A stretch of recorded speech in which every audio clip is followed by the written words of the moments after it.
One of the most watched political races since the November election, ending in a victory for the Trump administration. Republicans holding on to the congressional seat left by CIA Director Mike Pompeo. Ron Estes' single-digit victory, too close for comfort in what's typically a right-leaning state, forcing the GOP to pull out the big guns. President Trump himself urging voters to head to the polls in a tweet early yesterday morning. Well, the media predicting a wave of Democratic wins in 2018 to flip seats.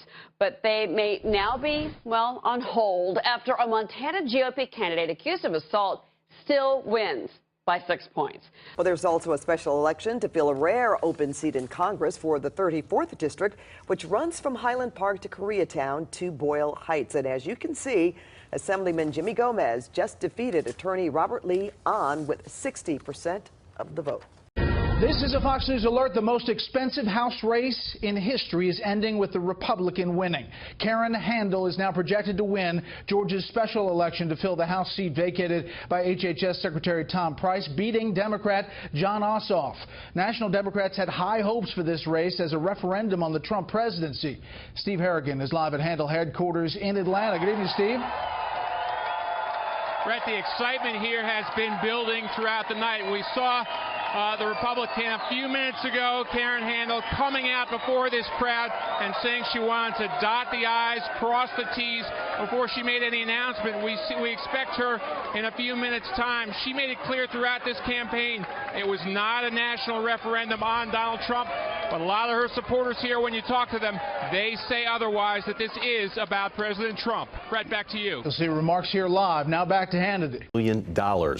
And in South Carolina, Republican Ralph Norman beat Democrat Archie Parnell in the 5th District special election. The seat was vacated by Mick Mulvaney, who became President Trump's budget director. NBC Charlotte's Savannah Levins at the Norman's victory party in Rock Hill tonight. Savannah, a win for Norman tonight, but this race was closer than expected.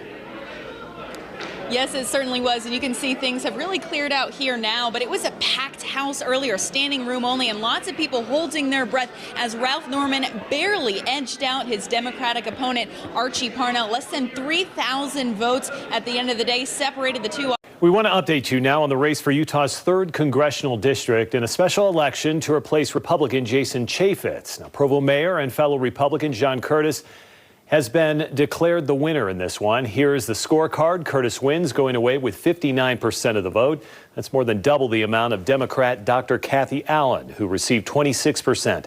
Jim Bennett from the United Utah Party picked up 9% of the vote.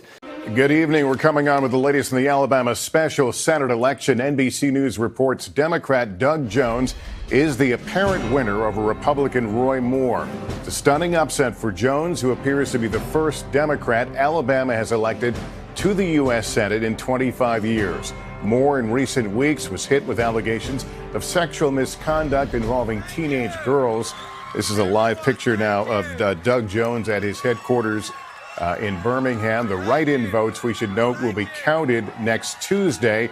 That will be a determination of whether there will be a recount. But for now, NBC News is reporting Democrat Doug Jones is the apparent winner of the Alabama special Senate election. We could put up the boards for you and show you where things stand in that race right now as they continue to count votes. Doug Jones with 50 to 49 over Roy Moore right now, a vote difference of just under 9,000 as they continue to tally the votes.